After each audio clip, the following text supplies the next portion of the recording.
Vsem skupaj prisrčen pozdrav v imenu Državnega sveta, drugega doma Slovenskega parlamenta, čeprav zaradi izrednih korona razmer zgolj nadaljavo. Počaščen sem, da imam tokrat kot predsednik Državnega sveta čast sodelovati s svojim pozdravnim razmišljanjem na strokovnem posvetu ob 100. obletnici znamenite oziroma bolj kot ne razvpite Rapalske pogodbe.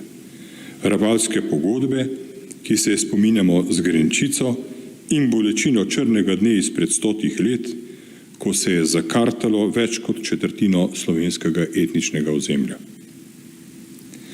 Danes bomo lahko prisluhnili številnim uglednim razpravljavcem o tem, kakšen je bil zgodovinski, politični in kulturni pomen tega za 500 000 Slovencev in Hrvatov usodnega mirovnega procesa.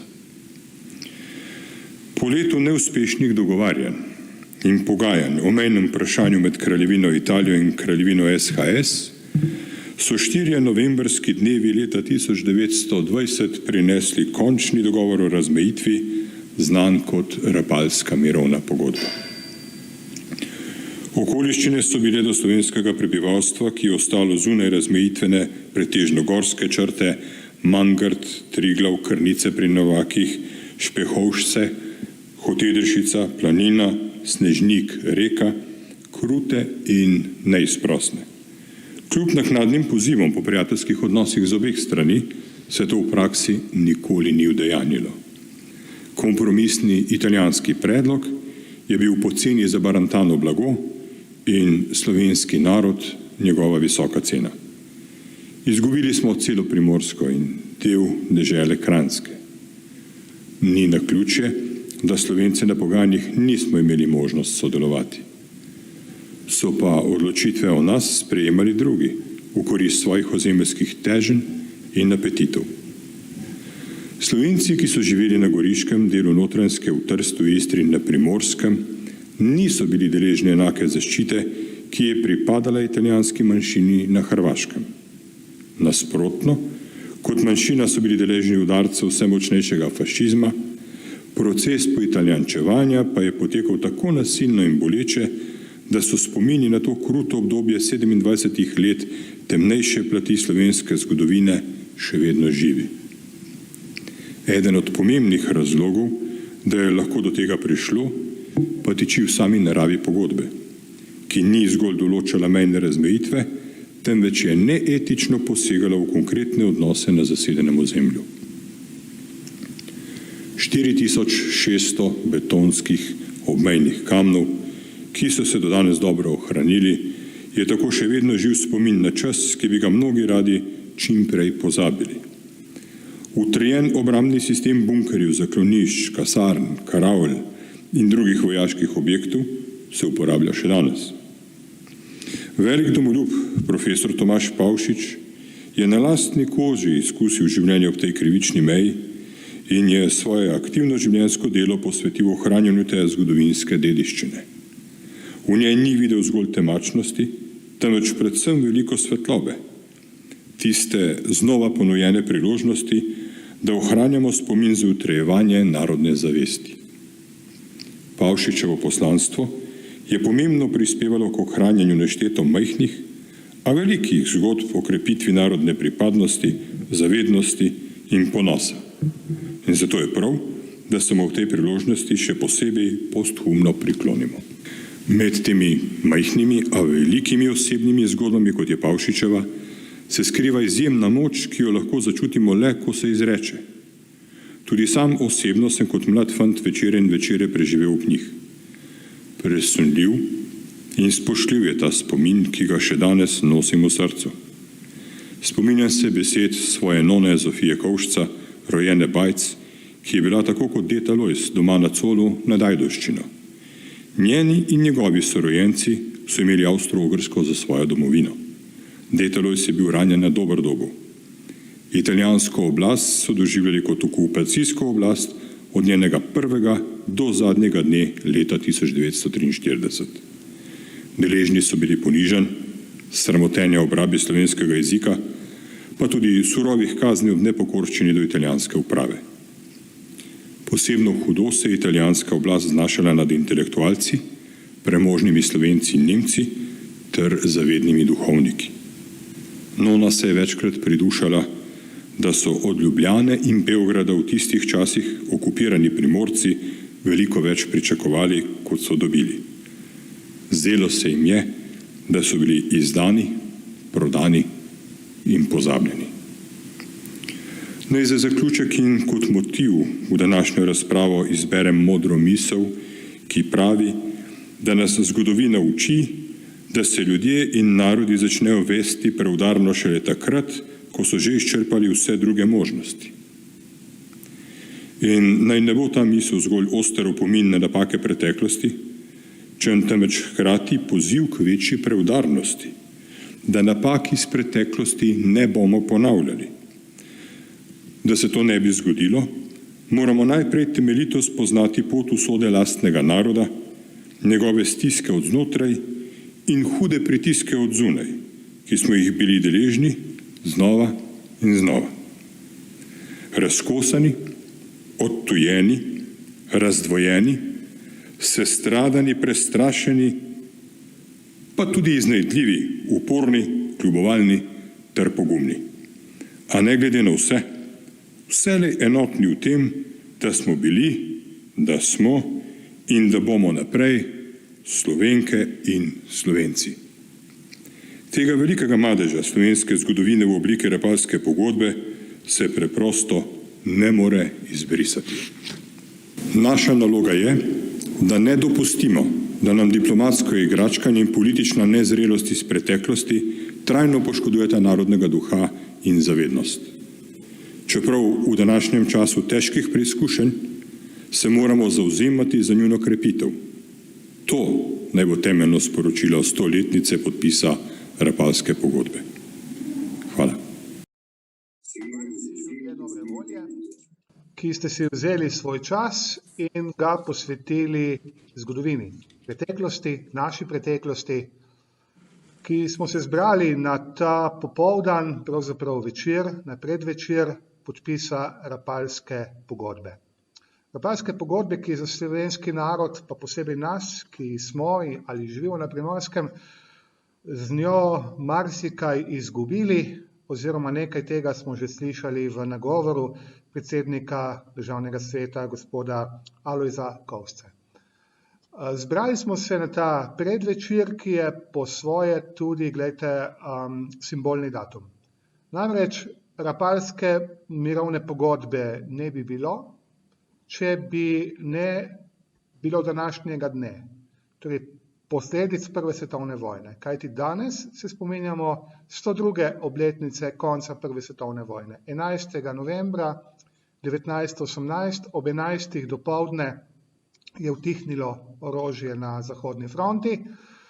Po dobrih 4 letih bojevanja je bilo približno 60 milijonov mož in fantov razvojačenih.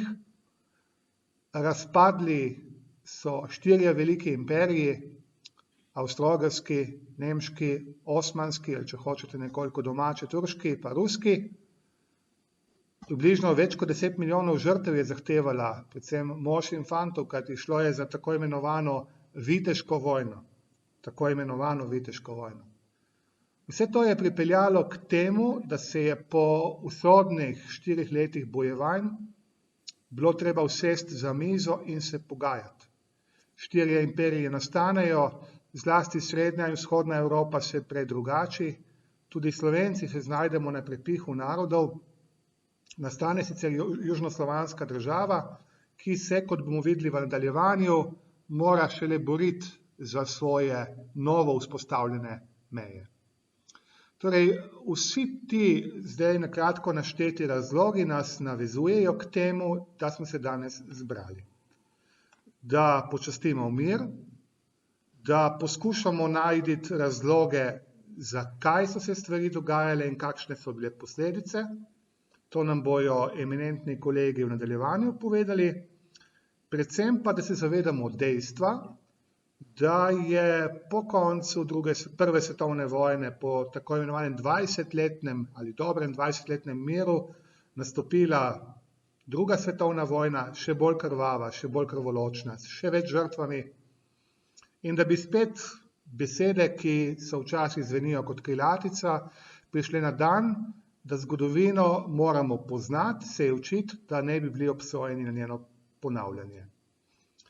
Naj po tem kratkem uvodu povabim najprej k besedi magistra Janka Boštjančiča v imenu Parka vojaške zgodovine v Pivki, ki je tudi eden od protagonistov oziroma tisti, ki nas gosti, vsaj ta jedrni del, in pa pravzaprav je dal pobudo, da se današnji dan, tudi tako pomemben za Vojaški muzej v Pivki, da se obeleži na tak način, kot je naša mini konferenca.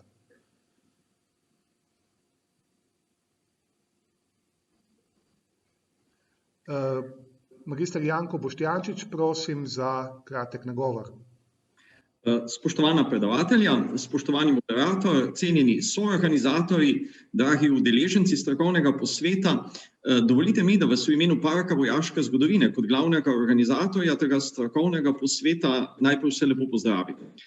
Predavateljema in pa soorganizatorjem, torej Zgodovinskemu društvu Rapalska meja, Zgodovinskemu inštitutu Milka Kosa, ZRC SAZU in oddelku za zgodovino Filozofske fakultete Univerze v Mariboru se iskreno zahvaljujem, da so se tako hitro odzvali vabilu in bili pripravljeni na sodelovanje.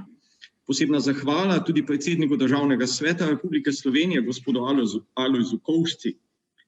Ideja, da primerno obeležimo 100-letnico podpisa Rapalske pogodbe, ki smo jo gojili skupaj z Zgodovinskim društvom Rapalska meja, je zaradi korona krize skoraj zamrla in je ponovno oživela pred slabim mesecem ob obeleževanju 100-letnice koroškega plebiscita, ko je postalo jasno, da se ob tej drugi 100-letnici dejansko ne pripravlja nič pomembnega na nacionalni ravni.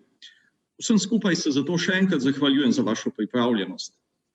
Dogodek je torej namenjen 100-letnici enega najusodnejših mejnikov v nacionalni zgodovini, ki je posebej s tem, da je grobo prerezal slovensko ozemlje, pustil trajno sled tako v zgodovinskem spominu, v mednacionalnih in tudi mednarodnih odnosih in pa v naši kulturi. Rad bi opozoril še na dejstvo, da je prav Rapalska pogodba tista, ki je Slovence tokraj nove meje združila v Primorce. Želja po ohranitvi materinega jezika in slovenske kulture je namreč povezala rojake iz različnih zgodovinskih dežel, z Goriške, Kranjske, Primorja, Istre, v uporu zoper to brutalno italijanizacijo. Iz tega upora je nastala Primorska kot nek nov kulturni prostor z nekoliko drugačnim, globljim odnosom do slovenskega jezika, do slovenske pesmi, do slovenstva nasploh.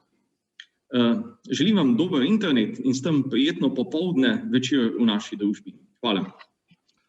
Hvala magistru Janku Boštjančiču, gostitelju, promotorju tega našega srečanja. Zdaj vabim k besedi soorganizatorja oziroma predstavnika soorganizatorjev, gospoda Gregorja Žorža, v imenu Zgodovinskega društva Rapalska meja, da nam na kratko spregovori. Spoštovani gospod predsednik Državnega sveta Republike Slovenije, soorganizatorji, ter vsi, ki ste se nam pridružili v živo, dovolite mi, da vas pozdravim tudi v imenu Zgodovinskega društva Rapalska meja, kjer verjamemo, da je obeležitev 100-letnice podpisa Rapalske pogodbe zgolj pričetek aktivnosti, ter da bomo v prihodnjih letih ob celotnem mejišču spoznavali tako usodo prebivalcev, kot dediščino te nekdanje krivične meje. Vsekakor pobujanje zanimanja za to obdobje daje vedeti, da predvsem ne bomo postali ali celo ostali nemi pričevalci lastne zgodovine. A vendar je na tako pomemben zgodovinski dan potrebno, da za trenutek pustimo skrbi koronske prihodnosti ob strani in se s predavateljema, za kar se jim iskreno zahvaljujem, vrnemo za stoletje nazaj, se pravi v čas podpisa pogodbe v idiličnem obmorskem letovišču, ki upravičeno lahko smatramo kot pričetek enega izmed najtemnejših temačnih obdobij po pretekle zgodovine našega naroda. Hvala. Hvala, gospod Gregor Žorž, za vaš nagovor. Prosil bi pa zdaj za besedo profesor dr. Petro Svoljšak v imenu Inštituta Milka Kos pri Znanstveno-raziskovalnem centru Slovenske akademije znanosti in umetnosti, kot da nam spregovori bodisi kot soorganizatorica ali tudi kot zgodovinarka. Dr. Svoljšakova, beseda je vaša. Spoštovani, najprej naj se zahvalim za organizacijo današnjega spletnega posveta, ki je spodbudil tudi medije in seveda vse nas k razmisleku o oblikovanju meje, ki je pred 100 leti dodobra okrnila slovensko narodno telo. Pravzaprav bi se morali vprašati, kako to, da je grozilo, da se bo 100. obletnica podpisa Rapalske pogodbe izmuznila brez resne javne znanstvene razprave, saj sta 2 drugi 100. obletnici v letošnjem letu bili deležni vsedržavnega in celo meddržavnega obeleževanja. Z odgovorom ne bom špekulirala. Bom pa zato še enkrat izrazila hvaležnost pobudniku Parku vojaške zgodovine Pivka in seveda predavateljema, ki zagotovo sodita med najizvrstnejše poznavalce obdobja izpred 100 let. Posebej sem vesela, ker je eden od njiju, dr. Andrej Rahten, sodelavec našega inštituta in v njem z veliko vnemo utrjuje raziskovalno polje diplomatske zgodovine, dr. Gorazda Bajca pa vsekakor štejem med zelo dragocene kolege. Pa še to. Včeraj je preteklo 45 let od podpisa Ozimskega sporazuma, ki je 2 leti zatem, ko so ga ratificirali v parlamentih držav podpisnic, dokončno postavil mejo med Jugoslavijo in Italijo. Torej je izbira današnjega dne in priložnosti več kot pravšnja za naše srečanje, ki mu želim srečno pot tudi na svetovnem spletu. Hvala, dr. Petra Svoljšak, za te lepe in povedne, zgodovinsko bogate besede. Kot zadnjega v imenu soorganizatorjev današnjega srečanja, elektronskega srečanja, če hočete, vabim k besedi izrednega profesorja, dr. Gorazda Bajca, ki bo potem naš sogovornik tudi v nadaljevanju. Ga pa vabim k besedi kot prodekana Mariborske filozofske fakultete in ga pozdravljam iz včasih največjega slovenskega mesta, torej iz Trsta, Tržaškega zaliva. Gorazd, beseda je vaša. Najlepša hvala za besedo, ter seveda tudi najlepša hvala za povabilo in organizacijo tega simpozija. Upamo, da se ne bomo navadili na takšne simpozije, da bomo čim prej tudi v živo. Pa vendar mislim, da smo dokazali vsi skupaj, organizatorji in soorganizatorji, da lahko zmoremo tudi to. No, kot soorganizatorji Filozofska fakulteta Univerze v Mariboru v imenu našega dekana, profesorja dr. Darka Friša, prinašam najlepše pozdrave, pač je imel druge nujne obveznosti. In seveda, kaj naj rečem? Sodelovanja smo zelo veseli, sodelovanje smo že udejanili marsikdaj, sodelovanje bo še tudi v prihodnje.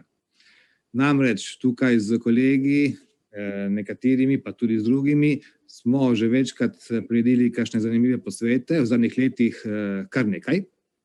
Zgodovina se ne sme ustaviti, z zgodovino živimo, ponekod morda malo več, ponekod morda malo manj. Prihajam iz Trsta, tu si dovolim osebno noto, je mesto, ki je nekoč bilo brez zgodovine, sedaj je mesto z preveč zgodovine.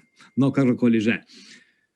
V okviru naše filozofske fakultete Univerze v Mariboru organiziramo recimo ta december 2 druga posveta in lahko tukaj že napovem od 1. do 3. decembra velik posvet o letu 1920 in pa 14. in 15. decembra ob 80-letnici smrti Antona Korošca. Tako lepo vsi vabljeni. Tudi nekateri izmed vas boste tu sodelovali. No, navadimo se za trenutek na ta medij, mislim, da je vsekakor lahko tudi dovolj zanimiv, pa ostanimo zdravi, da bomo čim prej tudi skupaj. Hvala. Hvala, spoštovani kolega dr. Gorazd Bajc. Kmalu se spet slišimo v razpravi, ki bo sledila v nadaljevanju.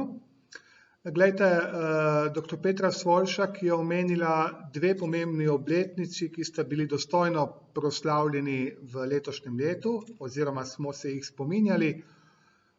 Obe tragični, precej tragični za naš narod, ena povezana s Primorsko, s Trstom, požig Narodnega doma, 13. julij 1920. Ga imamo tudi v literarnem smislu obdelanega, tudi v zgodovinskem. Če mi dovolite, tukaj bi dal osebno noto in opozoril na knjigo dr. Gorazda Bajca in dr. Boruta Klabjana, ki bo, kolikor vem, kmalu izšla in opisuje te tragične dogodke, vzroke, posledice. Pred kratkim, pred mesecem, dobrim mesecem, pa 100-letnica tragičnega koroškega plebiscita, ki je boleče razdelil rojake na Koroškem in po katerem je večina Koroške pripadala Republiki Avstriji. Mi smo se zbrali danes, da obeležimo tretji, recimo temu datum, ki je usodno spremljal slovenski narod v letu 1920, v času, ki je vendarle zaključeval povojne peripetije na slovenskem zahodnem robu, od zasedbe italijanske novembra 1918 preko najprej vojaške uprave na Primorskem do poznega poletja 1919, potem civilne uprave in potem je prišel čas, ko se je bilo treba dejansko zmeniti, kje bo potekala nova državna meja med tedanjo kraljevino SHS in pa kraljevino Italijo. Naj ob tem povemo tudi, da je ves sistem evropski, ki je počival potem recimo na Versajski Evropi, torej ta sistem, ki je bil vzpostavljen po prvi svetovni vojni z razpadom prej omenjenim 4 velikih imperijev, nastavkov celega niza nacionalnih držav, bil je postavljen v Pariz ali sestavljen v Parizu, najprej z Versajsko, Saint-Germainsko, potem Trianonsko pogodbo. Torej, šlo je za novo redefiniranje ne samo meja, ampak tudi odnosov v Evropi. Šlo je za to, da stvari niso bile več take, kot so bile prej. Da bi lažje razumeli te turbulentne čase, da bi lažje razumeli duh časa v tedanji Evropi, pogajanja, udeležba slovenskih diplomatov pri vsem tem in konec koncev izplen, ki smo ga Slovenci kot del južnoslovanske države, tisti, ki so ostali vzhodno od Rapalske meje in zahodno tisti, ki so prišli pod kraljevino Italijo, da bi ta sistem razumeli, moramo ali bomo prisluhnili profesorju doktorju Andreju Rahtenu. Celjan, po rodu Celjan, živi v Ljubljani, osebna nota je, da je tudi primorski zet oziroma goriški zet. Če pustimo to zadevo, naj povemo, da je to eden najbolj plodovitih, najbolj recimo eksponiranih slovenskih zgodovinarjev, recimo temu srednje generacije, ki je tudi redni profesor na Filozofski fakulteti Univerze v Mariboru in pa znanstveni svetnik na Inštitutu Milka Kosa v Ljubljani. Doktor Rahten ima toliko nagrad in funkcij, da je težko in uredniških posegov, da je tukaj kar težko naštevati vse te njegove funkcije, ampak vendarle naj izpostavim mednarodno vpetost, ki je pri njem zelo pomembna, številne nagrade, ki jih je prejel, med drugim tudi zlati znak zaradi SAZU v Ljubljani, velik strokovnjak za diplomatsko zgodovino, strokovnjak za diplomacijo, se pravi potem tudi strokovnjak za biografiko, strokovnjak za politično zgodovino, napisal imenitne študije o Ivanu Šušteršiču, Francu Ferdinandu, meni osebno, če smem spet osebno noto dati, imenitna študija o doktorju Janku Brejcu, enemu pomembnejših politikov na Koroškem in potem v kraljevini SHS, pravniku in politiku. Skratka, človek, ki je velik del svojega življenja preživel v arhivih in tudi njegovo delo bazira na arhivskem raziskovanju. Torej, predstavil nam bo okoliščine okrog Versaja, mirovnih pogodb, torej tisto, kar je naše kraje zaobjemalo na predvečer skorajšnje sklenitve popolnega miru, torej leta 18, 19, 20, da pridemo potem do Rapalske pogodbe. Doktor Andrej Rahten, prosim za besedo. Hvala lepa, Renato, za besedo. Sedaj bom poskušal najprej spraviti po konci prezentacijo.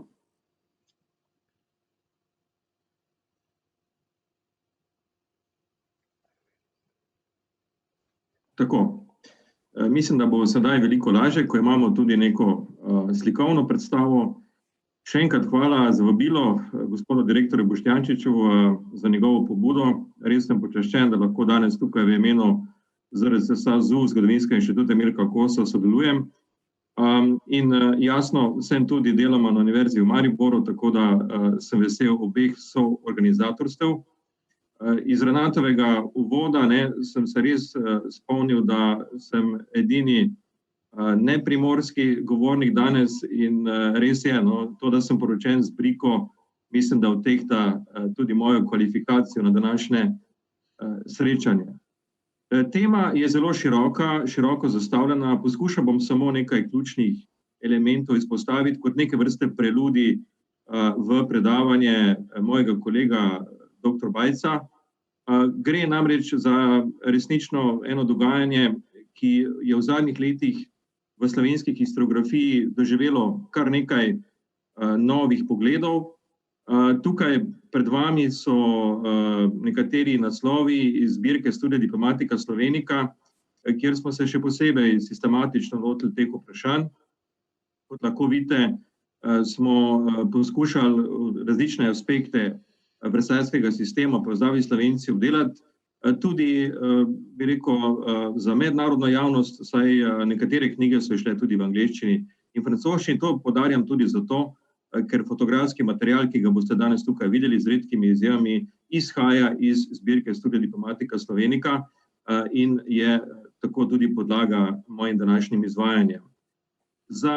Recimo za izhodišče vzajemo tole fenomenalno karikaturo fenomenalnega umetnika Hinka Smrekarja, ki je nastala točno v začetku Pariške mirovne konference, januarja 1919, in kjer na njemu humoren, a hkrati izjemno inteligenten način Smrekar predstavi, kako je pravzaprav delovala Pariška mirovna konferenca. Naj povem, on je zastavil to karikaturo v začetku konference in bomo videli, da je zanimivo, da so potem vsi ti liki pravzaprav upravičili ta sloves, ki jim ga je namenil v karikaturi.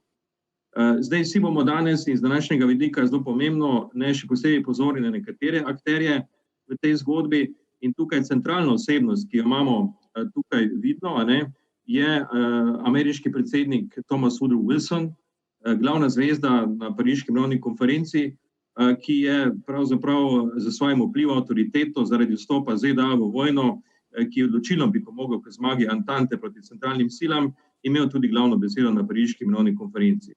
Tukaj so še nekatere tudi, bi rekel, znane osebnosti, tukaj imamo seveda britanskega predstavnika, pa imamo francoskega predstavnika, pa v ozadju danes že omenjena, bi rekel, precej polomljena karikatura Osmanskega imperija in čisto ob koncu vidimo še japonskega predstavnika, ki je prav tako tvoril, lahko rečemo temu, veliko peterico. Torej, poleg 4 glavnih velesil, ki so se zanimale praktično za vsa vprašanja, je bila še tukaj Japonska, ki jo je zanimal predvsem spekter vprašanj povezanih z Japonsko, torej vprašanje rasne enakosti in seveda razdelitve nemških kolonij na Daljnem vzhodu. Ostale 4 velesile, torej ZDA, Velika Britanija, Francija in Italija, pa so se seveda zanimale tudi v veliki meri za celoten svetovni spekter vprašanj. In seveda tisto, kar je na tej karikaturi za naše današnje predavanje najpomembnejše, je seveda italijanski predstavnik, ki ga imamo tukaj. To vidite, to znamenito kratico SPQR, torej Senatus Populusque Romanus, ker veste, še iz časa Rimskega imperija, torej alegorija na sklicevanje Italije, da želi pravzaprav obnoviti vsaj Beneško republiko, če ne že tudi Rimskega imperija. In to je tudi tisto izhodišče, ki je za nas najpomembnejše. In država, o kateri govorimo, je pa tukaj na tej vpregi, ki vidite, da jo vodijo hijene, alegorično prikazana kot dekle, je pa Jugoslavija. Torej kraljevina Srbov, Hrvatov in Slovencev, ki pride na Pariško mirovno konferenco in seveda jasno ima ključne nasprotnike prav v italijanskih diplomatih, ki vidite tudi na tej karikaturi Hinka Smrekarja, kar zadeva Jugoslavijo, vlečejo z vrvmi ostale predstavnike velesil. Zdaj, seveda ta karikatura je naslikana v očeh Smrekarja, ki so ga bolele vse te krivice, ki so nastajale na Pariški mirovni konferenci in že pred njo v povezavi z londonskim memorandumom, ampak vendarle vidimo, tako približno je potekalo razmerje sil, na podlagi katerega se je oblikoval Versajski sistem v Parizu. Kot že rečeno, država, ki je bila nekako največja žrtev italijanske diplomacije, je bila delegacija Kraljevine Srbije. Tukaj poudarjam, in spet je to v povezavi z Italijo, Slovenci, ki so del jugoslovanske delegacije, pridejo v Pariz uradno v delegaciji Kraljevine Srbije. Zakaj Srbije, če je bila pa že 1. decembra 1918 ustanovljena Kraljevina Srbov, Hrvatov in Slovencev? Zato, ker je ravno Italija bila najbolj glasna nasprotnica tega, da se to državo mednarodno pravno prizna že ob začetku mirovne konference. To je za sabo potegnilo en cel kup zapletov, od tega, koliko delegatov lahko sedi na plenarnih sejah, do vprašanja sedeža Črne Gore, kajti Italija ni želela priznati združitve Črne Gore z Kraljevino Srbijo, in se potem to zadevo reši tako, da je tudi Črna Gora imela formalno en sedež, vendar se niso mogli dogovoriti, da bo ta sedež zasedel. Naj povem, da je bil takratni kralj v izgnanstvu Nikola v Parizu. In seveda vse to je še dodatno kompliciralo pozicijo Jugoslavije oziroma kraljevine SHS. In jasno, šele po dolgih pregovarjanjih je kraljevina Srbija zaradi zaslug med Prvo svetovno vojno dobila 3 sedeže na plenarnem zasedanju. Ko rečem 3 sedeže, potem lahko zelo hitro vidite, da je bilo pa pooblaščenih delegatov, torej delegatov, ki so lahko v imenu kraljevine SHS podpisovali mednarodne dokumente, da so bili 4. Torej en sedež je zmanjkal. In seveda zmanjko je, kakor bomo videli, ravno za slovenskega predstavnika Ivana Žolgarja. Kajti vrstni red delegatov v tej delegaciji, ki vidite, da je bila enormna, imela 110 članov, bile so samo še velesile, ki so imele več članov, in jugoslovanska delegacija bila med največjimi v Parizu. In ti pooblaščeni delegati so šli v naslednjem vrstnem redu. Nikola Pašić kot vodja delegacije, legendarni srbski državnik, nekdanji ministrski predsednik, nato Ante Trumbić kot predstavnik Hrvatov, torej Dalmatinec, ki jasno bil še posebej zainteresiran za jadransko vprašanje, kar v primeru Slovencev ni bilo nujno najboljše, in ki je imel tudi izjemno pomembno funkcijo zunanjega ministra. No, in ko bi že moral priti slovenski predstavnik, torej Ivan Žolgar, znameniti pravnik, edini Slovenec, ki je bil kadarkoli minister v avstrijski vladi, so se odločili, da raje še dajo na 3. mesto ponovno srbskega predstavnika, in to je bil takratni poslanik Kraljevine Srbije v Parizu, Milenko Vesnić. Tako da je Žolgar prišel še na 4. mesto in že z te razporeditve, z te hierarhije lahko zelo jasno vidimo, da je bil položaj Slovencev znotraj te delegacije v neki hierarhiji relativno šibek. Ampak videli bomo, obstajale so tudi izjeme in dejstvo je, da je Ivan Žolgar imel pravico, da si je izmenjeval ta 3. stol v primeru, kadar je šlo za tematiko, ki je bila pa Slovencem še posebej blizu. In videli bomo v nadaljevanju, katere so bile te tematike pri razmejitvi, ki so bile Slovencem še posebej blizu. Če pogledamo delovanje same delegacije v Parizu, potem bomo videli, da imamo tukaj eno zanimivo konstrukcijo. Torej na vrhu jasno Nikola Pašić kot predsednik, pod njim je bil generalni sekretariat, ki ga je vodil Slovenec Bogomil Vošnjak. Potem imate pa tukaj, bi rekel, še 3 pooblaščene delegate, torej Trumbića kot zunanjega ministra, Vesnića in pa Žolgarja. Samo Trumbić in Žolgar imata potem še svoji pisarni. Trumbić seveda jasno zakaj, ker je hkrati zunanji minister. Žolgar, in to bomo zdaj tudi videli, pa si je uspel nekako izboriti zaradi posebnega položaja Slovencev neko posebno slovensko sekcijo v okviru te strukture. Nalašče rečem slovenska sekcija, kajti Slovenci so tukaj, to je prvi kolektivni nastop Slovencev sploh v diplomaciji v zgodovini, so imeli tukaj vendarle eno zelo močno ekipo, ki v virih nastopa ponekod celo kot slovenačka delegacija, torej delegacija, poudarjam, čeprav je šlo v bistvu za sekcijo znotraj jugoslovanske delegacije. In tukaj imamo praktično celotno slovensko ekipo. Naj povem, da so bili del slovenske sekcije tudi predstavniki Istre, to sta bila 2 istrska Hrvata, ki sta delovala v okviru slovenske sekcije. To je mogoče za današnje predavanje tudi potrebno poudariti.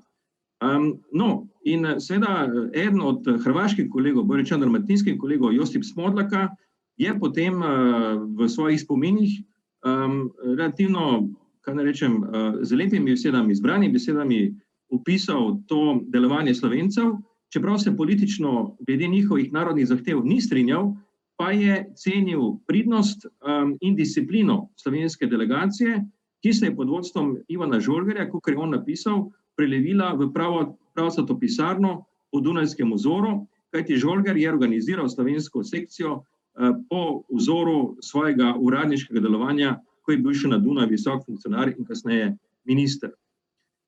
Če sedaj pogledamo, kako je komunicirala ta Žolgerjeva pisarna ali slovenska sekcija v Parizu, potem bomo videli kaj. Videli bomo, da imamo tukaj še dve enoti, od katerih sta obe izjemno pomembni tudi za Primorsko.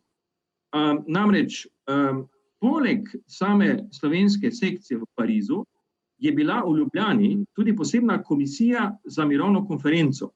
In ta komisija za mirovno konferenco, ki jo vodil Fran Vodopivec, je zbirala materijale, ki jih je dobivala s terena in jih potem selekcionirano pošiljala v Pariz. Seveda, ta komunikacija, morate vedeti, je potekala izjemno težko, namreč poštne povezave so bile katastrofalne, vse je potekalo večinoma preko poslancev in jasno je bila ta komunikacija seveda zaradi tega tudi neke vrste šibka stran delovanja te, rekel, slovenske ekipe.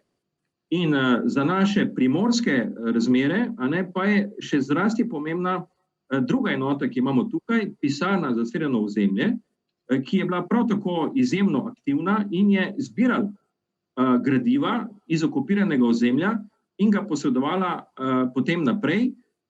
Ta komunikacija je potekala tako, da je potem pisarna večinoma komunicirala za komisijo za mirovno konferenco v Ljubljani in od tu naprej je šla komunikacija dalje. Tako je pravzaprav, vidite, bila slovenska sekcija še posebej organizirana znotraj tega sistema jugoslovanskih pogajalcev v Parizu. Kdo so bili ti slovenski predstavniki?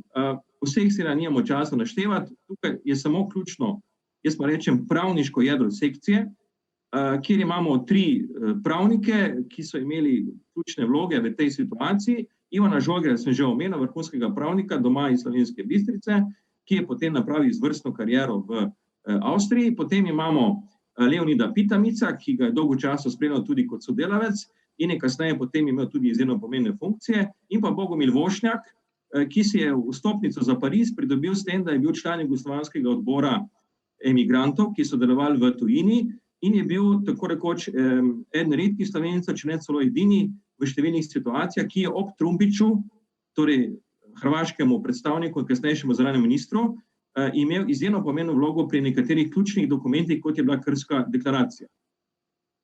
In seveda spet za današnje srečanje zelo pomemben delegat, Ottokar Ribarš, danes je že bil omenjen Trst, torej Ottokar Ribarš kot zadnji slovenski poslanec iz Trsta v Dunajskem parlamentu.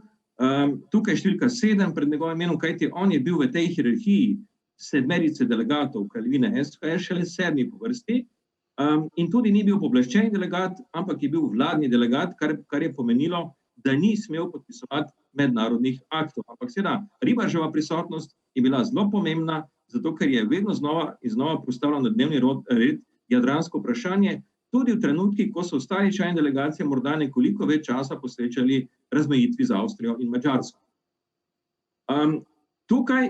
Tukaj prihajamo sedaj v osredje današnjega kratkega predavanja. Z moje strani pa velja še posebej omeniti eno osebnost, in sicer Ivana Švegla, nekdanjega avstro-ogrskega konzula v ZDA in Kanadi, ki je bil tudi izjemno tesno povezan s Trstom. Že v času, ko je bil konzul, je bil eden tisti, ki je uredil, da je avstrijski Lloyd potem lahko prevažal emigrante v ZDA in Kanado. In seveda je tudi kasneje, kar je manj znano, ko je zaključil diplomatsko kariero, bil predstavnik Trsta v začasnem narodnem predstavništvu v Beogradu. Tako da vidimo, da gre za izjemno pomembno osebnost in na sami konferenci je bil zgolj predstavnik tiskovne sekcije. Danes bi rekli, skrbel je za PR, ampak kakor bomo videli, zlasti povezavi z Wilsonom, in da njegova vloga precej več od te. Zdaj, dva sklopa vprašanj so tukaj pomembna, ko govorimo o oblikovanju versajskega sistema in Slovencih v Parizu. Prvi, ki ga bo danes seveda do podrobnosti obdelal kolega Bajc, jaz ga samo omenjam, da imamo predstavo. Torej, prvi seveda jasno je bil sklop vprašanj, ki izhajajo iz londonskega memoranduma. Tukaj ne bomo zdaj naštevali, kaj se londonski memorandum zajema iz te, bi rekel, jadranske problematike. Dejstvo je, da je potem Parizu bila dodana še reka, kar je seveda za sabo potegnilo še dodatne komplikacije, ampak to je bil recimo en sklop vprašanj, s katerimi so se soočali tudi slovenski predstavniki v Parizu v tistem času. Drugi sklop vprašanj pa je bil vezan predvsem na razmejitev na Avstrijo. Torej, razmejitev na Koroškem, danes že omenjeni koroški plebiscit za Maribor, za katerega smo nekako že pozabili, pa je vendarle bil tudi dolgo časa v zraku, in pa boj za jeseniški trikotnik. Če damo na stran Koroško, ki danes ni glavna tema, bi samo izpostavil, da sta drugi dve vprašanji, čeprav sta vezani na razmejitev z Avstrijo, pravzaprav vezani v veliki meri na odnos med takratno jugoslovansko delegacijo in italijanskimi diplomati. Zakaj? Zato, ker je pri obeh vprašanjih, tako pri glede plebiscita za Maribor, kot jeseniškega trikotnika, bila italijanska diplomacija tista, ki je pri teh dveh vprašanjih povzročala največ težav Slovencem na pariški mirovni konferenci.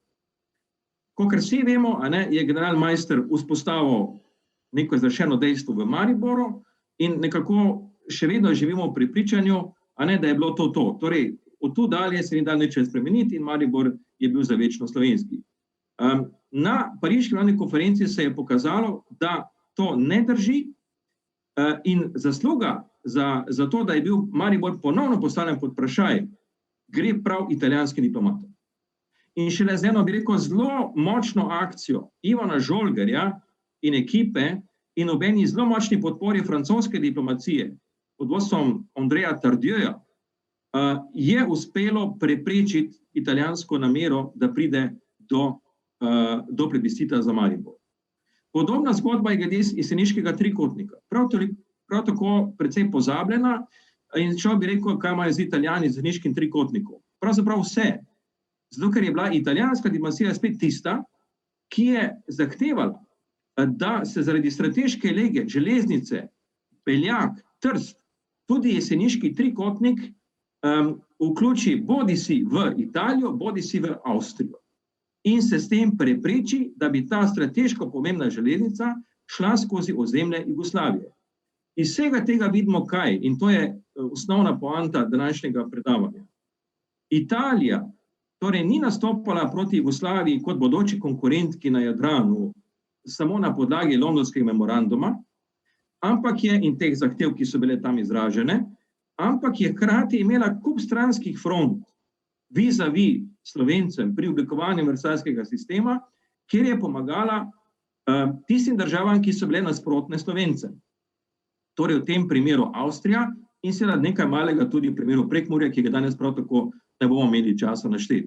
Naj seveda poudarim, da pri jeseniškem trikotniku je pa vendarle treba reči, da če je bil pri plebiscitu ameriški predsednik Wilson tisti, ki je bil usoden, da je potem do plebiscita res prišlo, in so celo Italijani bili pripravljeni pristati na delitev Koroške brez plebiscita, pa je pri jeseniškem trikotniku bil Wilson tisti, ki je preprečil italijansko namero, da se jeseniški trikotnik Jugoslaviji ne dodeli. In to zelo vehementno tem obstajajo zapisniki, ki kaže, kako se je Wilson konfrontiral v pogovorih z italijanskimi diplomati v slovensko korist, pri čemer je striktno izhajal iz stališča do narodne samoodločbe, češ da je Gorenjska seveda jasno etnično posebno slovenska in Italijani tam nimajo kaj iskati. In smo že pri, bi rekel, prvem vrhuncu tega, bi rekel, delovanja Slovencev v Parizu, ko gre za njihovo delovanje v tej diplomatskem svojstvu. Dve audienci so namenjeni, obe sta bili po zaslugi konzula Švegla organizirani. Prva je za naše današnje predavanje veliko bolj pomembna, torej audienca, ki je bila 25. aprila 1919 v Parizu in kjer je sicer Švegl bil povabljen strani Wilsona, naj pride sam razložiti situacijo glede Primorske, pa je on potem, seveda, kot spreten diplomat, zraven potegnil še dva, lahko rečemo, politika, torej oba vezana na Primorsko, kajti tudi za Vošneka je manj znano, da je on sicer rojen v Celju, pa je potem tudi našel svoje, bi rekel, zatočišče v Gorici.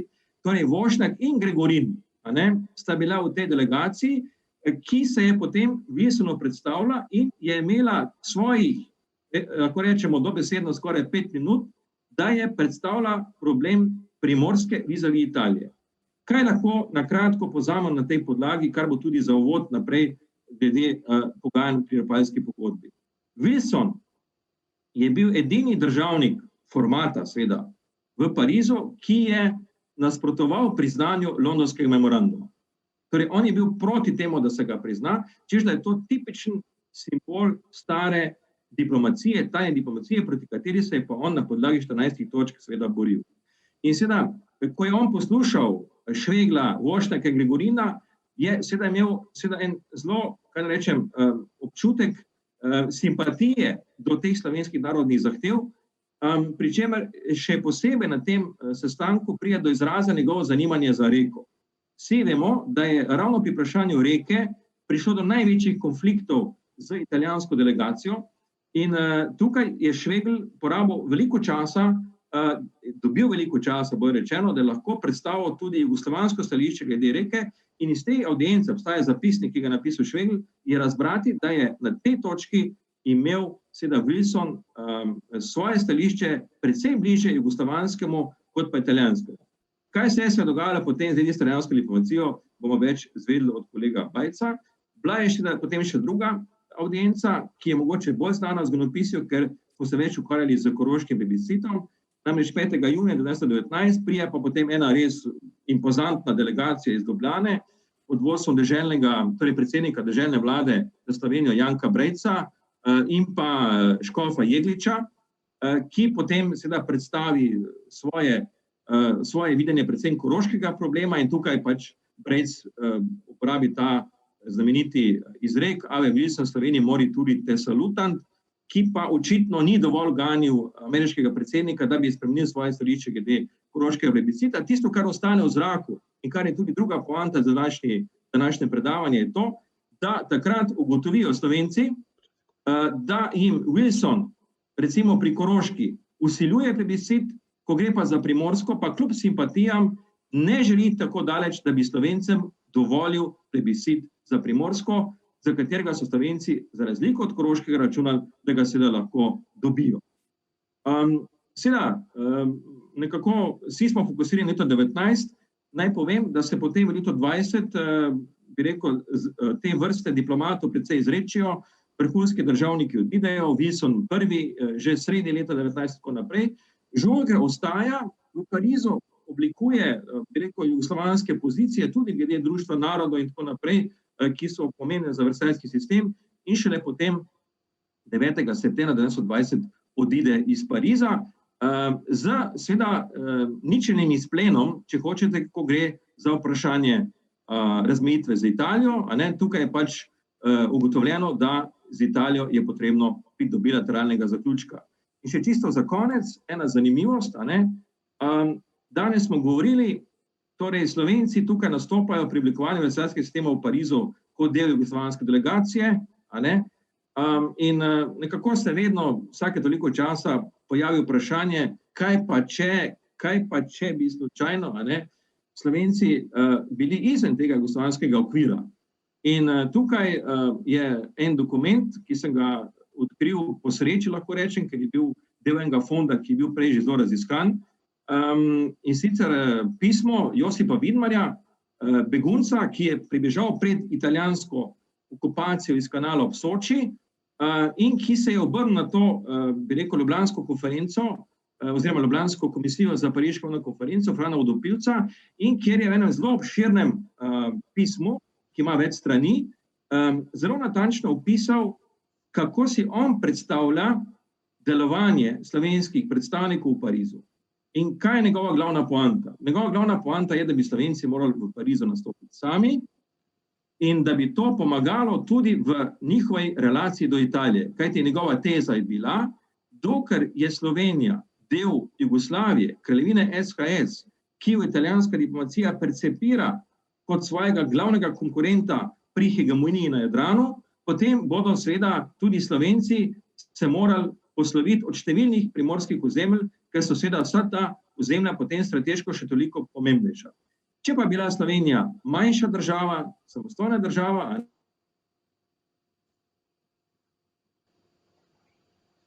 Andrej, se slišimo? Andrej, se slišimo? Bojim se, da smo izgubili Andreja Rehtena, ki je tako ali tako končeval s svojim predavanjem. Na kratko, kolikor je pač mogoče v 20 minutah, ampak izredno sintetično nas je uvedel v samo srčiko današnjega nastopa, drugega nastopa, ki ga bo izvedel dr. Gorazd Bajc. Naj ob tem se zahvalim Andreju Rehtenu za zelo slikovito predavanje. Naj ob tem povem, da je tudi poleg stvari, ki smo jih omenjali, strokovnjak za Habsburško monarhijo, Habsburško družino, zlasti v poznih obdobjih, in pa nenazadnje tudi ne samo proučevalec diplomacije, ampak tudi protagonist diplomacije. Dr. Andrej Rehten je bil najprej med 2014 in 2017 tudi slovenski veleposlanik pri avstrijski državi na Dunaju. Gremo naprej, gremo v čas jeseni, sredine jeseni, novembra 1920, ko je bila v majhnem ligurijskem letovišču Rapallo, pravzaprav mestecu Rapallo, podpisana Rapalska pogodba. Če smo slišali zdaj predavanje o tem, kaj pomeni versajski sistem in serija mirovnih pogodb in pa seveda pogajanj v Parizu, dajmo se osredotočiti na zakoličenje zahodne, tedanje jugoslovansko-italijanske oziroma meje med Kraljevino Italijo in pa Kraljevino SHS. Predaval nam bo izredni profesor dr. Gorazd Bajc, ki smo ga imeli priliko že uvodoma spoznati, ko nas je nagovoril kot prodekan za znanstveno-raziskovalno dejavnost na Filozofski fakulteti v Mariboru. Gorazd prihaja iz Trsta, kjer tudi živi s svojo družino. Je strokovnjak za različna področja zgodovinopisja, predvsem 19. in 20. stoletja. Ukvarja se tako z mednarodnimi odnosi kot jugoslovansko oziroma slovensko-italijanskimi, potem ukvarja se z manjšinami. Zgodovinarji pa ga mogoče najbolj poznamo kot strokovnjaka za obveščevalne službe. Tudi njegove monografije o tem govorijo. In pa človeka, ki ima izreden posluh za arhivsko delo. Dr. Gorazd Bajc je veliki obiskovalec arhivov v tujini, od Rima do Beograda, od Londona do Washingtona, in dejansko tudi njegova dela bazirajo predvsem na arhivskih virih. Avtor številnih monografij, samostojnih člankov, poznan tudi kot urednik nekaterih zgodovinskih revij in pa tudi prejemnik številnih nagrad. Gorazd Bajc, iz Trsta se nam oglaša, beseda je tvoja. Ja, dober dan ali pa že lahko skoraj dober večer. Jaz imam v ozadju že PowerPoint. Samo povejte mi, če je viden. Se vidi, v redu je. Ok, hvala lepa. Namreč Zooma veliko ne uporabljam. Najlepša hvala za besedo, najlepša hvala še enkrat organizatorjem, ki so me prosili za eno zelo široko tematiko, zelo obsežno, slovenska zahodna meja po prvi svetovni vojni, kakšna je bila zasedba in potem še pogajanja v Rapallu. Bom dal tukaj nekaj osnovnih zadev, ker je zadeva res zelo široka. Seveda moramo se vprašati, zakaj na tem območju je bil problem tako velik glede razmejitve, ki je vplivala na to, da je bilo tudi veliko nasilja. Od leta 1920, ko pride do Rapalske pogodbe, do 1977, ko pride do izmenjave ratifikacijskih listin med Italijo in Jugoslavijo, se pravi, da je ozimska meja definitivno tudi sprejeta.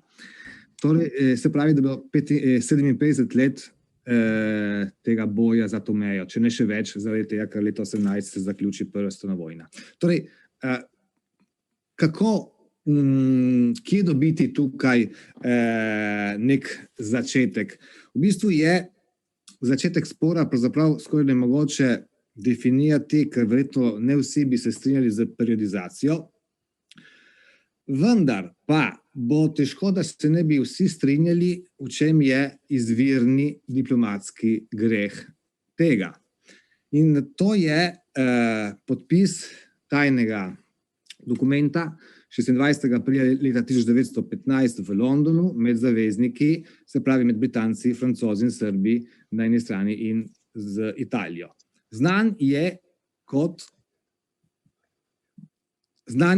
Londonski pakt, nekateri celo govorijo o Londonskem sporazumu ali dogovoru, v resnici je bil to memorandum, osebno sem dobil tudi ta arhiv originalne v Londonskem arhivu, ni pa to bistveno.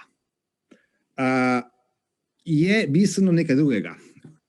V zameno za vstop v Prvo svetovno vojno je Italija dobila obljube, da bo dobila veliko zemlja. Poleg drugega, Primorsko, Istro in del Dalmacije. Italija, kaj je s tem želela, kot so pravili, zaključiti svoj risorgimento in da bi postala absolutni gospodar na Jadranu. Kar bi to bilo odskočna deska za njen vpliv v Sredozemlju in na Balkanu. Pri tem ne na italijanski strani, ne na zavezniški strani niso upoštevali enega velikega dejstva, ki je bilo tako značilno za to območje etnično mešanega območja. Etnično mešana slika. Pa ne samo to, Italija naj bi po teh obljubah dobila tudi določena območja, kjer italijanskih prebivalcev sploh ni bilo. In ne govorimo le o dveh majhnih zaselkih. Torej, Londonski memorandum leta 15, jaz ga imenujem izvirni diplomatski greh vseh teh težav na tem območju. Vendar za zaveznike je tedaj bila prioriteta nekaj drugega.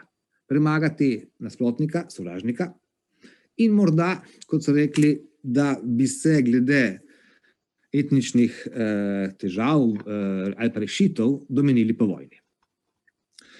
Potem med vojno, kot dobro vemo, je vojna sreča nihala, je pa na koncu Italija med zmagovalci, Avstro-Ogrska pa, kot dobro vemo, se razruši. Nastanejo pa nove države, med temi jugoslovanska, in tu nastane novi problem. Zakaj? Ker na italijanski strani dobijo novega konkurenta na Jadranu, jugoslovansko državo. Italija tega dejstva ni želela sprejeti, pravzaprav od ustanovitve Kraljevine Srbov, Hrvatov, Slovencov pa SHS je začela zakulisno podpirati tiste jugoslovanske kroge, ki niso marili v skupno državo. Predvsem to je bil hrvaški separatizem. Potem nekaj slovenskih politikov je bilo zraven in na začetku nekaj krogov iz Črne Gore. Kaj pa se zgodi konkretno na terenu? Tu je en zemljevid, ki upam, da je dovolj čitljiv, ker prikazuje določene črte. Najbolj na vzhodu črta, najbolj na vaši desni, je črta dodatnih italijanskih zahtev po prvi vojni. Druga črta je črta, kot je tekla zasedba ob koncu prve vojne. Črta, ki ni črtkana, je črta obljub iz Londonskega memoranduma leta 15. No, italijanske čete zasedijo v nekaj dnevih celotno območje, razen nekaterih krajev v Dalmaciji, to pa so manjši kraji. No, in če tukaj pobliže pogledamo tale zemljevid, vidimo, da ne samo je v bistvu italijanska vojska prekoračila tole črto, ki je bila obljubljena v Londonu leta 15, potem so bile zahteve še večje, s tem je pa vsekakor za zasedbo imela veliko prednost že na začetku. Kako je bilo pod zasedbo? Tukaj so podatki že znani iz marsikaterih raziskav, ki so jih opravili nekateri eminentni zgodovinarji, v prvi vrsti dr. Milica Kacin-Bohinc, seveda. Lahko pa rečemo naslednje, ki pa je tudi vplivalo potem na poznejše dojemanje celotnih razmer. Italijanska zasedba ni bila prijazna do slovenske in hrvaške prisotnosti na tem območju. Bilo je že na začetku tudi nekaj nasilja, ali pa konkretno italijanska država je tudi nasilje dopuščala. Dejstvo pa je, da se je odnos do, kot so rekli, novih okupatorjev še poslabšal. Seveda za mejo je pomembno, kako se je potem razvijalo v Parizu, marsikaj je povedal kolega Rahten. Tukaj seveda dodamo, da se je zadeva zakomplicirala predvsem zaradi reke, ker moramo nekaj počrtati. Reka ni bila med obljubami leta 1915 v Italiji. Sicer ne ravno precizno, v londonskem memorandumu iz leta 15 je reka naj bi pripadala Hrvatom. No, na italijanski strani zahtevajo po vojni tudi reko, pride do zasedbe strani italijanske vojske, tudi zavezniki pošljajo svoje, vendar imajo malo vojakov in v bistvu vse se vrti okoli reke. Če mi govorimo večkrat o tem območju, da je to problem, težaško vprašanje, pravzaprav za tisto obdobje je to zgrešeno, tedaj je bilo reško vprašanje. Skoraj vse debate so se odvijale namreč okoli reke. Medtem se je seveda pojavil problem, kot dobro vemo, zaradi posega ameriškega predsednika Wilsona z njegovim predlogom, rečemo kompromisnim, da v bistvu Italija naj ne bi vsega dobila, kar je bilo obljubljeno leta 15, tudi ker ZDA niso le podpisnice tega tajnega dokumenta v Londonu. V bistvu, da ne bi dobili vsega, en del Istre, vzhodni del, bi dobila nova jugoslovanska država, Italija ne bi dobila ne Dalmacije, reka pa bi lahko postala mednarodno pristanišče. Za jugoslovansko stran, za jugoslovansko delegacijo, to je v bistvu bil maksimalno, kar bi lahko dopustili. Več od tega, kot so rekli, več žrtev od tega ne bi nikoli dopustili. Italijanska stran pa tega ni sprejela. Skratka, v Parizu meja ostane nedorečena. Na začetku leta 1920 zavezniki v bistvu prepustijo Italiji in Jugoslaviji, da se sami domenita, kako bo prišlo do te razmejitve. Od začetka leta 20 do novembra leta 20 potem smo priča nekaj mesecev v bistvu bolj ali manj napetih odnosov med obema državama. Med tem časom je Italija ohranila svojo začasno vojaško zasedbo, čeprav je imela potem tudi civilno upravo po juliju leta 19. Vmes pride recimo do požiga Narodnega doma v Trstu leta 20 in drugih nasilnih akcij, ni bil samo požgani Narodni dom, ki v bistvu italijansko stran pripričalo, da je jugoslovanska stran šibka in da pravzaprav nima nobenih pravih adutov. No, en adut na slovenski ali pa jugoslovanski strani je bil. In to je bil pravzaprav edini adut in to je bilo železniška pot, ki je povezovala Trst in Srednjo Evropo, Trst in Dunaj. Ker najkrajša pot, najboljša pot tudi zaradi logistike je bila pot, ki je peljala preko Jesenic. In Jesenice so bile, takrat je bilo tu veliko debate, kam bi spadale Jesenice. Tu zavezniki, je treba priznati, niso popustili in so v bistvu pomagali Jugoslaviji in s tem tudi Slovencem, da so ohranili Jesenice. Ker namreč Italija je želela ali dobiti Jesenice ali pa kot varianto, da bi Jesenice dobila Avstrija. Namreč, da bi ta železniška pot potekala ne po jugoslovanskem ozemlju. To je bil v bistvu edini adut s strani jugoslovanske diplomacije. 15. julija 1920 je nek novi akter, ki je potem tudi v bistvu arhitekt Rapalske pogodbe, ki pride na dan z vso silo.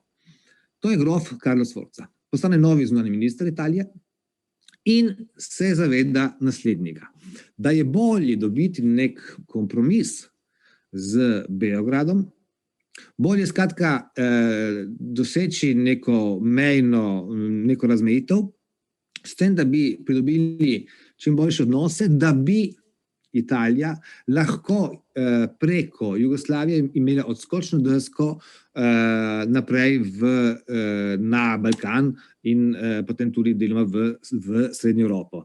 V bistvu treba je bilo še vedno zapolniti tisto vrzel, ki jo je pustila Habsburška monarhija. No, Carlo Sforza pošlje recimo v Beograd enega svojega zvestega sodelavca, Volpi se imenoval, in razume, da bi lahko z srbsko stranjo prišli do nekega dogovora. Se itak preslej bi morali priti, v Parizu in Londonu so na to močno pritiskali, da bi morali se vendarle zmeniti. In potem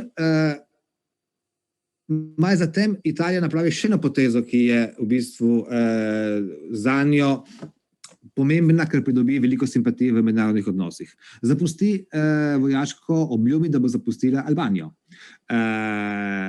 Ker tudi glede Albanije je bilo zelo vroče in tu reakcija Pariza, Londona in Washingtona seveda je bila zelo pozitivna in torej italijanska stran se čuti vedno močnejša. Če potem k temu prištejemo še oktobra leta 2020, plebiscit na Koroškem, ki je, kot dobro vemo, ga zmagala avstrijska stran, je jasno, da je bila tukaj jugoslovanska v vedno bolj podrejenem položaju.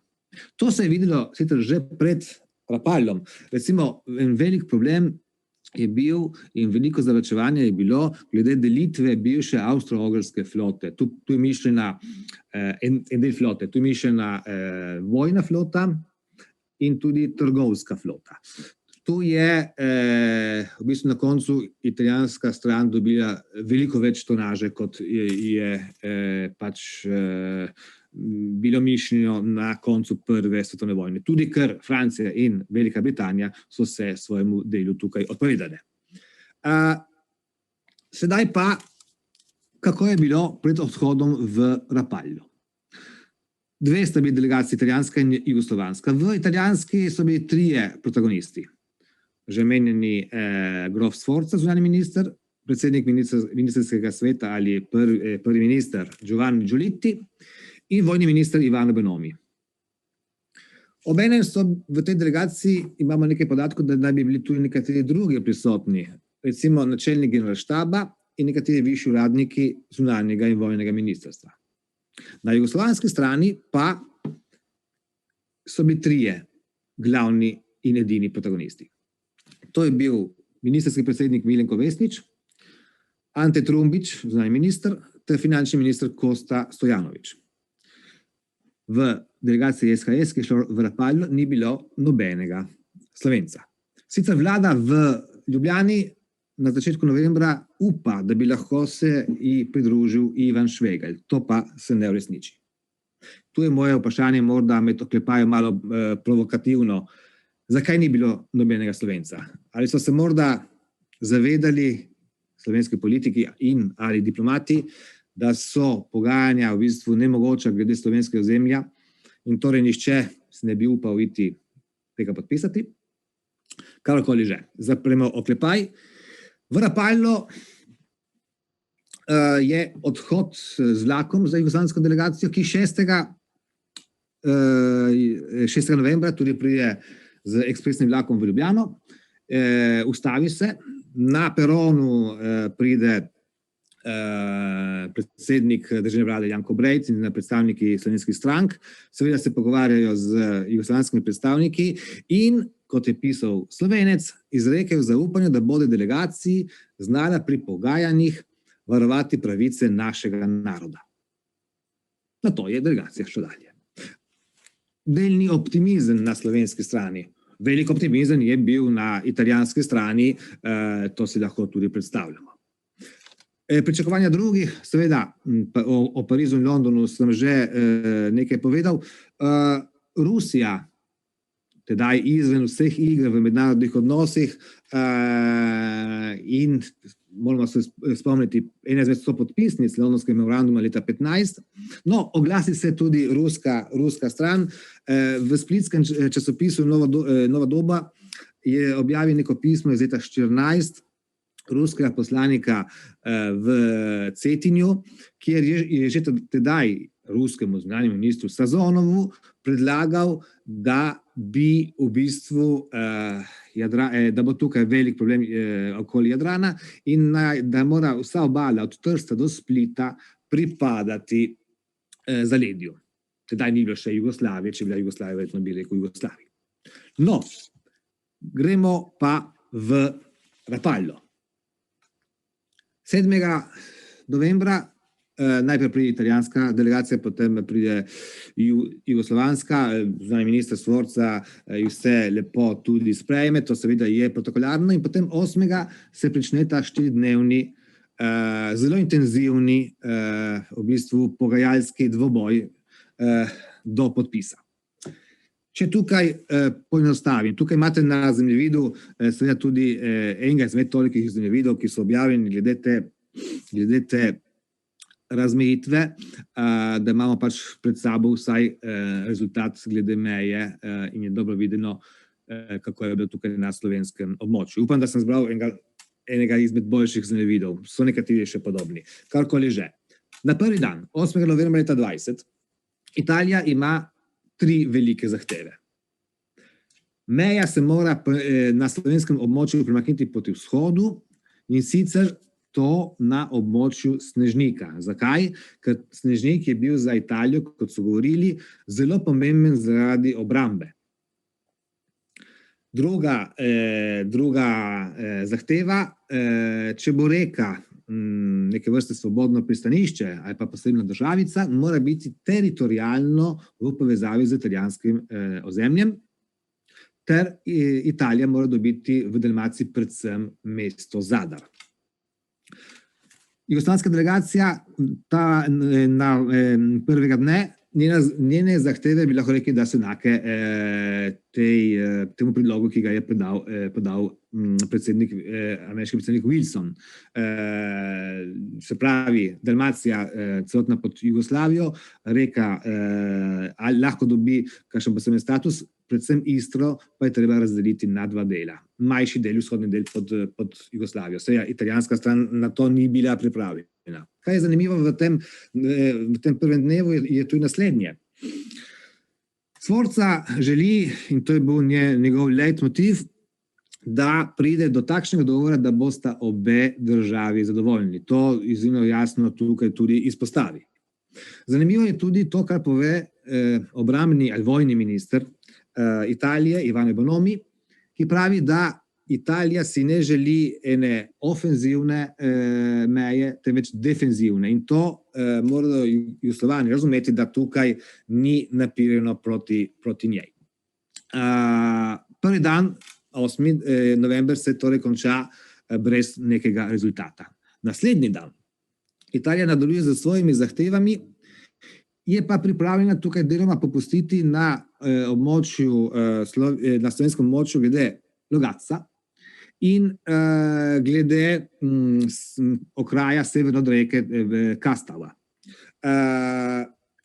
Jugoslaviji bi tudi ponudila, kot so rekli, gospodarske in politične dogovore, predvsem politične dogovore, da bi se domenili obe državi, da bi preprečili eventualni prihod oziroma povrnitev Habsburžanov. Tistega dne, drugi dan, 9. novembra, Trumbič je dal protipredloge. Pravzaprav tedaj SHE da razumeti, da se odpoveduje Snežniku. V bistvu se glede slovenskih teritorijalnih vprašanj tukaj jugoslovanska delegacija dvigne roke. Zahteva pa en del Istre in zavrača to teritorijalno povezavo med Italijo in reko. Slednja bi lahko postala seveda tudi neodvisna državica, bi pa morala Jugoslavija tudi dobiti en del, mislim, v bistvu pristanišče Baroš, ki je bilo pristanišče zraven Sušaka. jugoslovanska stran tudi bi dobila vso Dalmacijo, razen Lošinja. V bistvu, z koncem drugega dne je jasno, da problem je sedaj samo glede Dalmacije. Tretji dan. Jugoslavija v bistvu ustraja pri pristanišču Baroš in začenja malo bolj popuščati glede Dalmacije. Tu je bilo ključno glede Zadra. Najprej je Jugoslavija želela ponuditi, da bi Italija dobila le historični del mesta, italijanska stran pa je želela pač tudi zaledje. Tu v bistvu je bil največji problem. Začenja se tu pojavljati problem, kako z italijanskimi pripadniki v Dalmaciji, ki bi postali manjšina. Najprej je Jugoslavija tukaj bila absolutno proti temu. Tretji dan, 11. novembra 20. Pride na ta pogajanja potem še drugi protagonist v italijanski sceni, Giolitti, namreč šele proti koncu pride. In tedaj se pogajanja še bolj izostrijo, vendar vedno glede samo Dalmacije. Trumbič se kaže zelo nepopustljiv, tudi glede italijanske manjšine. Zato je treba iti še do zadnjega dne, 12. novembra leta 20. V bistvu delegacija SHS popusti glede Zadra in v bistvu tudi glede tega varstva italijanske manjšine, čeprav naj bi to bilo zapisano v Rapalski pogodbi manj definirano, kot so na italijanski strani želeli. Italijanska stran je potem to tudi sprejela. Končni rezultat z podpisom: Italija dobi vso Julijsko krajino, dodatno, kot sem rekel, predvsem z Snežnikom okoli Ilirske Bistrice tudi, pa del okoli Postojne, otoke Cres, Lošinj, Lastovo, Palagruža in v 7. členu garancijo za svojo manjšino. Reka postane svobodno mesto, jugoslovanska stran ali pa kraljevina SHS dobi pristanišče Baroš ob Sušaku. Po nekaterih interpretacijah tedaj tudi Italija končno prizna Jugoslavijo. Namreč v preambuli Rapalskega dogovora je tudi rečeno, da Italija s tem, da podpiše ta dogovor, tudi izpolnjuje enega izmed svojih najvišjih ciljev v prvi svetovni vojni. Jugoslavija dobi v bistvu vse drugo v Dalmaciji in vsaj začasno boljše odnose z svojo sosedo. Nič pa v Rapalski pogodbi glede slovenske in hrvaške manjšine v Julijski krajini. Kako so reagirali Slovenci? Velika upanja so bila.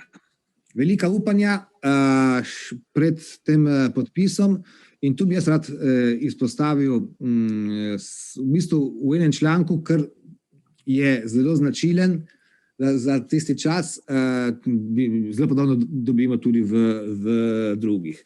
V bistvu, pogledamo se tukaj primer Slovenca iz 11. novembra leta 20. Kaj so komentirali? V bistvu, da ne bodo pustili gospodariti Lahkov v Trstu in sploh ob obali Adrije vsi drugi narodi. Kaj se tukaj nakazuje? Če bodo Italijani pretiravali, pravijo v Slovencu, preslej se jim bo usoda maščevala. Naj torej ne pretiravajo. V isti številki, kaj so naložili svoji delegaciji? Ja, če bodo pretiravanja, jugoslovanska delegacija mora z dostojanstvom odkloniti in tudi oditi. Ne pustimo si ničesar diktirati. Se opravičujem? Ja. In nazadnje, če bo pa takšna pretiravanja, naj se Italija zaveda, da prej ali slej bomo imeli moč in bomo v bistvu reagirali in kaj nazaj tudi pridobili. Ali Italija bo izgubila v bistvu Trst. Napoved o prihodnosti ni to edini primer. Tudi recimo okoli požiga Narodnega doma v srednjih časopisih je naglaševanje, da ko bomo močni, mi Slovenci, ne, seveda med narekovaji dajem, se bomo maščevali in bomo osvojili. In to maščevanje v bistvu bo tudi precej hudo. Je tudi to dodatno spodbudilo protifašizem na Primorskem po Rapalju, v bistvu brez dvoma.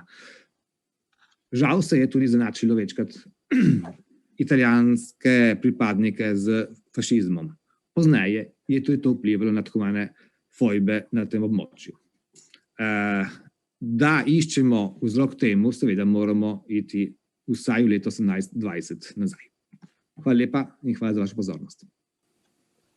Hvala, Gorazd, za zelo nazorno in sintetično predstavljeno okvire, ki so nas pripeljali do sklenitve same pogodbe oziroma sporazuma. Ob stoletnici je prav do teh stvareh spregovorimo, ampak bi izkoristil še prisotnost ponovno kolega Andreja Rahtena, ki je spet z nami, prej so bile neke manjše težave. Andrej, vprašanje, namreč smo že v obdobju, ko smo zaključili in lahko si privoščimo nekaj časa za kramljanje. Med vami, spoštovane sledilke in sledilci, poslušalke in poslušalci, imate tudi vi možnost, da preko vprašanj se vključite na našo razpravo. Andrej, moje vprašanje bi šlo v smeri, ker si strokovnjak tudi za avstrijsko stran ali predvsem avstrijsko stran, pa poznaš tudi avstrijske dobre arhive. Kako je Avstrijska republika gledala na Rapalsko pogodbo? Ja, tukaj je eno zelo zanimivo, bi rekel, obdobje Avstrijske republike, ki je namreč bila po eni strani soočena s tem, da je Južna Tirolsko morala že v zgodnji fazi pariških pogajanj odstopiti Italiji in tukaj je Wilson moral popustiti že tako na začetku. In seveda od tu dalje pa smo priča enemu zelo zanimivemu zavezniškemu odnosu.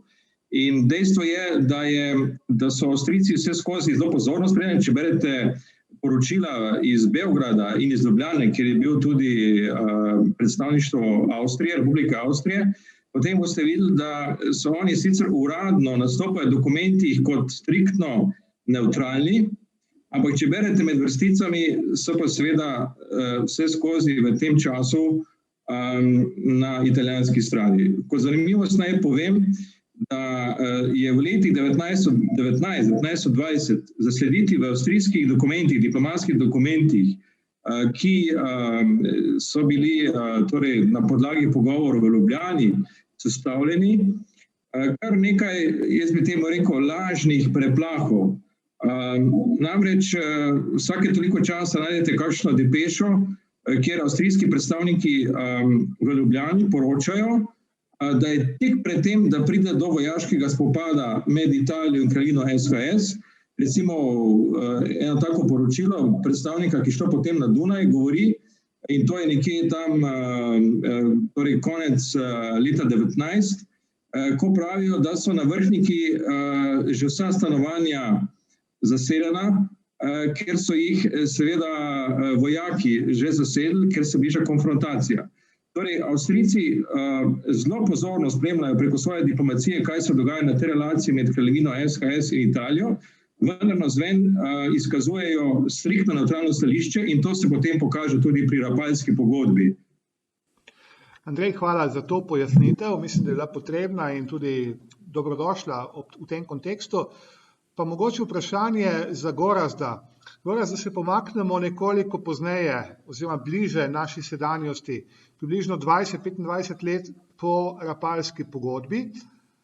Kakšno tvoje mnenje, kakšen uspeh je bil retorično, čemu ga lahko pripišemo, da je bila po drugi svetovni vojni s Pariško mirovno pogodbo vendarle Rapalska pogodba redefinirana oziroma presežena in da se je vsaj del slovenskega nacionalnega ozemlja na zahodu, severozahodu tedanje Jugoslavije vrnil recimo temu v matico, čeprav sta obe stoletni središči, Trst in Gorica, ki nikoli sicer nista bili popolnoma slovenske, ampak sta v sozvočju z svojim zaledjem figurirali kot slovensko okolje, da se je vendarle ta Rapalska pogodba po drugi svetovni vojni revidirala. A bi nam lahko tukaj sintetično predstavil nekaj svojih pogledov? Ja, lahko samo nekaj dodam, kar je bilo tudi prej rečeno. Je tudi pa Italija zelo dobro sledila odnosom med Avstrijo in Jugoslavijo glede koroškega vprašanja. Pomagali so predvsej Avstriji, to je jasno, tudi na terenu. No, ta Rapalska pogodba leta 20, ki je zakoličena, leta 24 je še rimska, ko Italija dobi tudi Reko.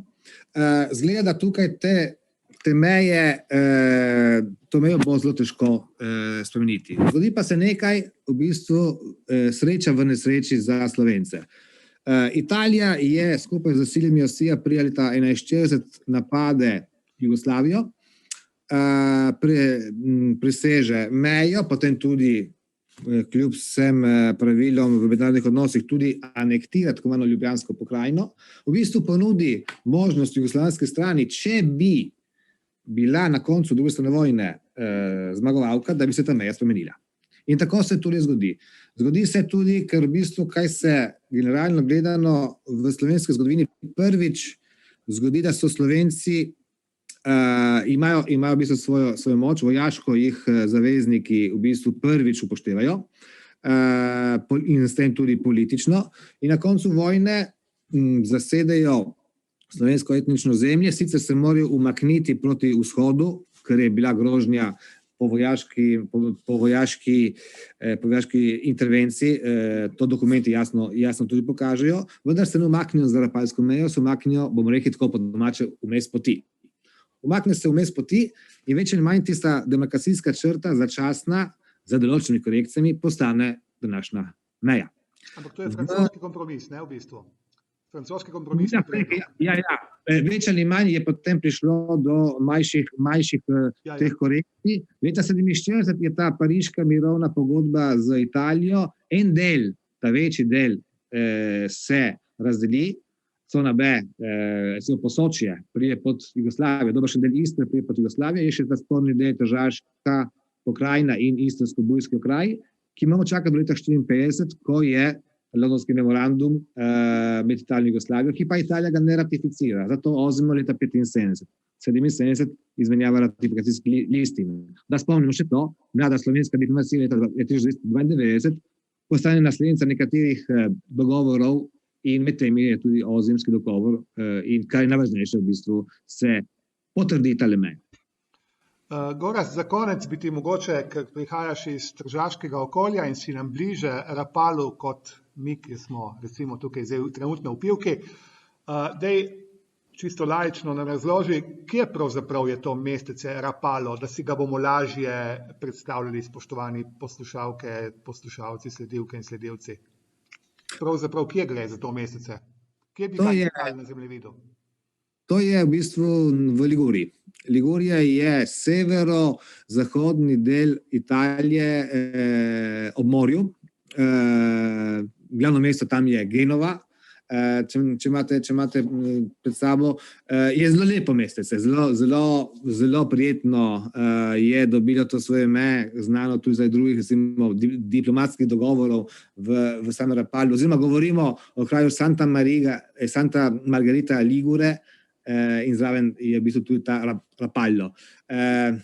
Zelo lepo za kakšen izlet, ko bomo končali s tem koronavirusom. Meni osebno nisem še bil. Kdor je bil tam, je pač to mi pač rekel, da je zelo zanimivo. Še to kulinarično noto, zelo dobro se uživa pri mizi tudi v Liguriji. Bil sem v Genovi in je zelo dobro. Gorazd, malo za šalo, malo za res. Jaz sem tam bil, izredno lepo letovišče in v bližini je tudi znamenito to turistično središče Cinque Terre, Porto Venere in tako naprej. Tam od La Spezia severozahodno. Lepi kraj, zelo lepi kraj. Torej se pridružujem pozivu dr. Gorazda Bajca, ko bo čas korone mimo, da obiščemo Rapalo, ki nam je konec koncev tudi zaznamoval našo preteklost. Posebej pa Slovencev na Primorskem. Absolutno, ja. Hvala. Lahko samo k temu nekaj še dodam. Slovencev na Primorskem tudi v bistvu Hrvatov v Istri. Absolutno. Ja. V bistvu tukaj se večkrat tudi to pozablja. Čeprav potem, recimo, kaj je tukaj zanimivo? Leta 1947, Pariška mirovna pogodba, za Hrvate je zadeva glede meje rešena. Dovolj. V bistvu potem je zanimivo, da se v bistvu samo Slovenci zanimajo za to mejo. Hrvati so... Če smeva mogoče nadaljevati, mogoče bo za potencialne ali pa dejanske študente, ki nas poslušajo, zanimivo, da dikcija francoskega predloga je šla takrat v smeri leta 1947, da bi približno toliko manjšine, kot ostane Slovencev oziroma Jugoslovanov, Slovencev in Hrvatov pod Italijo, ostane Italijanov pod Jugoslavijo, tedanjo Jugoslavijo. Govorimo se o številki 20.000 približno. Približno, ja. Vse pri tej zadevi, tisto, kar je najbolj fascinantno, če gledamo za nazaj, ljudje so trpeli, ima recimo kot vprašanje, italijanska narodna skupnost večinoma zapusti in del Dalmacije, tako mani ezuli, če malo poenostavim, čeprav niso bili vsi ezuli, niso bili samo Italijani, pa vendar, slovenska stran na Tržaškem, Goriškem in na vzhodnem delu Videmske pa v bistvu ostane. Se ne izseli. Goran, bomo zaključili počasi. Napravimo novo konferenco. Zato ne bomo odpirali Pandorine skrinjice, da nas vsega ne bomo mogli zapreti. Bi prosil še kolega Andreja Rahtena, če ima on mogoče kaj, da bi nas iz ljubljanskega okolja pozdravil, dodal, mora biti. Verjetno, Andreja, smo spet izgubili. Dobro, upam, da ga bomo našli. Se mi zdi. Povezava je boljša. Torej, hvala dr. Andrej Rahten pa dr. Gorazd Bajc. Hvala Parku vojaške zgodovine v Pivki in direktorju magistru Janku Boštjančiču. Hvala vsem soorganizatorjem, hvala predsedniku Državnega sveta, gospodu Alojziju Kovšci. Hvala vsem poslušalki in poslušalci, ki ste nas spremljali, vztrajali z nami v tej poldrugi uri obdelovanja Rapalske pogodbe. Upam, da smo s tem odškrtali delež naše, bomo rekli, turbulentne zgodovine začetka 20. stoletja. To je bila prva tovrstna konferenca, verjamem, da ne zadnja v tej obliki. Želim vam vsem skupaj veliko zdravja, bodite fajn, predvsem pa ostanite optimistični. Lep pozdrav iz Pivke vsem poslušalcem.